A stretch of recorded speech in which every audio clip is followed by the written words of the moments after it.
નમસ્કાર, સીએનબીસી બજારની ખાસ રજૂઆત કોમોડિટી રિપોર્ટમાં આપનું સ્વાગત છે અને હું છું જર્નાલ કંટી। તો આ સપ્તાહ નોન એગ્રી કોમોડિટી માટે એક મિશ્ર સપ્તાહ રહ્યું છે અને મોટાભાગની કોમોડિટીમાં ઘણા બધા ઉતાર ચઢાવ જોવા મળ્યા છે। જ્યાં સોના ચાંદીમાં નીચલા સ્તરેથી રિકવરી આવી તો બેઝ મેટલ્સમાં ઉપલા સ્તરેથી નફા વસૂલીનું દબાણ બન્યું। જોકે ક્રૂડમાં પણ સપ્તાહના અંતે મજબૂતી આવતી દેખાઈ છે।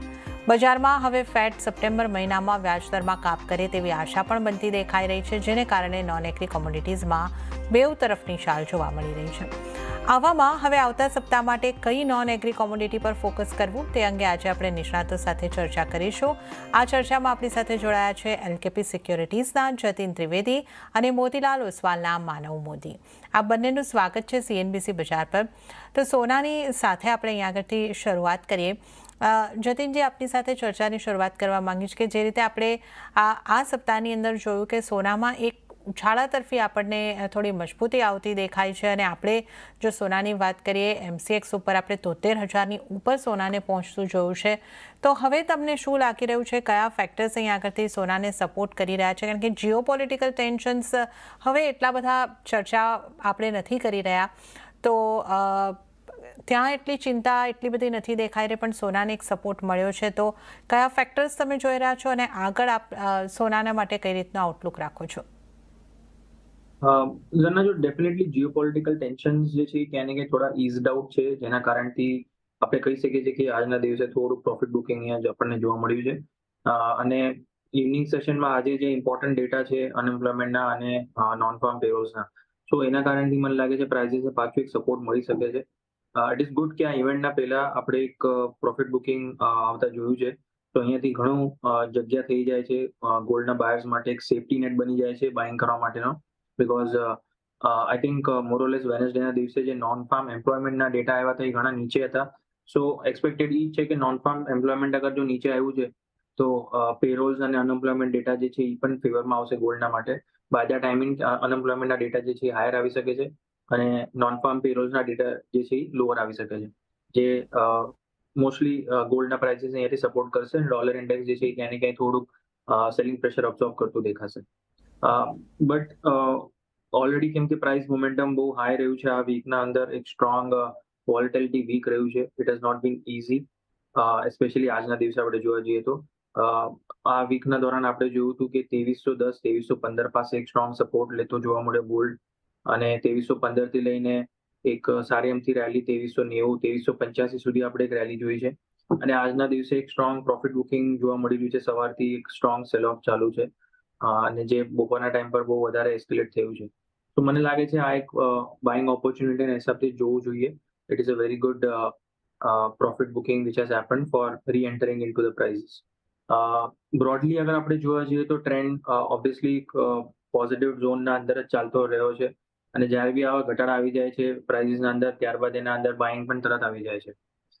ઓનલી અ સિનારીઓ કે એના અંદર જો અનએમ્પ્લોયમેન્ટના ડેટા જે છે એ બહુ જ સારા આવે, બાય ધ ટાઈમિંગ કે અનએમ્પ્લોયમેન્ટ જે છે એ વધતું ન દેખાય, તો ગોલ્ડના માટે થોડુંક અહીંયાથી પેનિક રહી શકે છે। બિકોઝ ફેડરલ રિઝર્વના પાસે હજી જગ્યા રહી જશે ઇન્ટરેસ્ટ રેટને ના કાપવાની, અને અનએમ્પ્લોયમેન્ટના ડેટા જો હાયર આવે છે, વધીને આવે છે કે અનએમ્પ્લોયમેન્ટ હજી વધી રહ્યું છે, તો ફેડરલ રિઝર્વ પાસે હજી પણ સ્પેસ નથી બચતો હવે કે ઇન્ટરેસ્ટ રેટ કટનું ડિલે કરતો જાય। સો સપ્ટેમ્બરનું રેટ કટ જે છે એ પ્રાઇઝિંગ થતું દેખાશે ગોલ્ડના અંદર, પ્રાઇઝીસના અંદર। So all factors will be counting in at 6 PM જે આજે ડેટા આવશે એના પાછળ। સો માય વ્યૂ પોઈન્ટ ઇઝ કે આઈધર સાઇડનો ડેટા જે બી આવે થોડુંક હેડરૂમ મૂકી રાખો, લોઅર સાઇડનું જે છે એ પ્રોબેબિલિટી મૂકીને ચાલો। I think couple of percentage point આગળ ચાલતા નીચે જરૂર તમને જોવા મળી શકે છે। સો બ્રોડલી આના અંદર ટ્રેન્ડ જે રીતે મેં કીધું પોઝિટિવનો બનેલો છે, અને 70,000ના આજુબાજુના લેવલ્સ જે છે એ મને લાગે છે હોલ્ડ આઉટ કરતો તમને જોવા મળશે ગોલ્ડ આગળ ચાલતા। 70,000 70,500 મારા હિસાબથી બહુ સારા લેવલ્સ છે એમસીએક્સ પર, અને કોમેક્સ પર આપણે જોવા જઈએ તો 2280ના લેવલ્સ જે છે એ બ્રેક થતું મને નથી લાગતું કે બહુ ઇઝી રહેશે એના માટે, irrespective of what ever data comes અને વોલેટિલિટી જેવી રહે છે। બ્રોડલી પોઝિશનિંગ જે છે એ પોતાની બાઇંગમાં સાઈડમાં જ રાખીને ચાલવાની, જો ડીપ આવે એના માટે થોડી જગ્યા રાખો એ હું કહીશ, સલાહ આપીશ। જી જન। ઓકે, તો આપણે અહીં આગળથી ખાસ કરીને સોનાની વાત કરીએ તો ખાસથી વોલેટિલિટી આપણને અહીં આગળથી આવતી દેખાઈ રહી છે. આજના એટલે કે શુક્રવારના દિવસમાં પણ આપણે અહીં આગળથી એક મોટો ઘટાડો ફરી પાછો એક સોનાની અંદર આવતા જોયો છે. તો તમામ ફેક્ટર્સ જે છે અહીં આગળથી એની ઇફેક્ટ કઈ રીતની છે એની આપણે વાત કરીએ, પરંતુ બ્રોડ ટ્રેન્ડ જે છે એ હજી પણ પોઝિટિવ લાગી રહ્યો છે. ચાંદીની સ્થિતિની પણ જો વાત કરી લઈએ તો ચાંદીમાં પણ જતીનજી લગભગ આ રીતે સોના કરતાં પણ વધારે વોલેટિલિટી આપણે કહીએ તો આવી રહી છે. આપણે જે ચાંદીને 89,000ના સ્તર નીચેની તરફ બનાવતા જોઈ હતી, ત્યાંથી 94,000 સુધી પણ પહોંચી અને હવે આપણે સપ્તાહને અંતે 91,700ની આસપાસ પહોંચતી જોઈ રહ્યા છે. તો ચાંદીમાં પણ આજના છેલ્લા શુક્રવારના દિવસે ખાસો ઘટાડો ફરી પાછો આપણે આવતા જોયો છે. તો ચાંદીની વોલેટિલિટીને આપણે કઈ રીતે જોવી જોઈએ?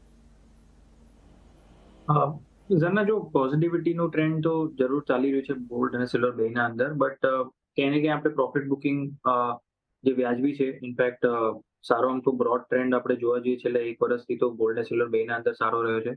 અને છેલ્લા એક વર્ષનું પણ આપણે સાઇડલાઇન રાખીને ખાલી આ વર્ષ 2024ની જ ખાલી વાત કરી લઈએ તો સારા આમથા ઓલમોસ્ટ 20%ના ગેન્સ એકવાર પોઈન્ટ પર રજીસ્ટર થયા હતા મે મહિનાના અંદર. આપણે જ્યારે મિડ મેમાં એકદમ હાઈએસ્ટ પીક પર હતા અરાઉન્ડ ગોલ્ડ અને સિલ્વર બેના માટે. સિલ્વર અરાઉન્ડ અબાઉટ $32 પાસે હતો કોમેક્સ પર. ઘરેલું બજારમાં સિલ્વર જે છે એ હાઈએસ્ટ પીક અરાઉન્ડ 96,97,000નો 96,700 સુધીનો ટચ કર્યો હતો. સો આઈ થિંક મોરલેસ અહીંયા હજી પણ પ્રાઇસનું ગેન્સ જે છે એ હોલ્ડ રહેવું જોઈએ. Only the matter of concern જે મારા માટે બની રહ્યો છે ક્યાંય ને ક્યાંય વીકલી બેઝિસ પર છે ને મને એક સારી ક્લોઝિંગ નથી મળી રહી. ઓફ લેટલી છેલ્લા 3 હપ્તાથી આપણે જોવા જઈએ તો વીકલી બેઝિસ પર એક સેલ ઓફ આવી જાય છે. બાય ધેટ આઈ મીન કે મંડે ટુ વેનસડે થર્સડે સુધી માર્કેટ સારું રહે છે અને પછી છેલ્લા 1-2 દિવસના અંદર સ્ટ્રોંગ સેલિંગ આવી જાય છે. તો આજે પણ જો અગર એ સિનારીઓ રહે છે ને આજના દિવસે અગર જો રિકવરી નથી આવતી ગોલ્ડ અને સિલ્વરના અંદર તો શોર્ટ ટર્મ માટે હું થોડુંક ડેફિનેટલી કોશિયસ રહી જઈશ અને એક હજી પ્રોફિટ બુકિંગની રેલી જે છે આગળના હપ્તામાં મને આપણને જોવા મળી શકે છે. લેવલ સ્પેસિફિકલી સાધારણ ભાષામાં અગર હું વાત કરી લઉં તો કોમેક્સ પર જ્યાં સુધી $30 ઉપર વીકલી ક્લોઝિંગ અગર આવી ગઈ આજના દિવસે તો મને લાગે છે એક સારો અમથું ગેઇન્સ જે છે આગળ ચાલતા જોવા મળી શકે છે. જો $30 પર નીચે અગર જો આ વખતે ક્લોઝિંગ આવી અહીંયાથી હજી સાંજના ડેટા પછી અગર સેલ ઓફ આવી ગયું અને $30 નીચે સ્લીપ થવા માંડ્યું તો હજી અનધર રાઉન્ડ ઓફ સેલિંગ આવશે ટુવર્ડ્સ $27-28 સુધી પણ જઈ શકે છે બિફોર બાઉન્સિંગ બેક.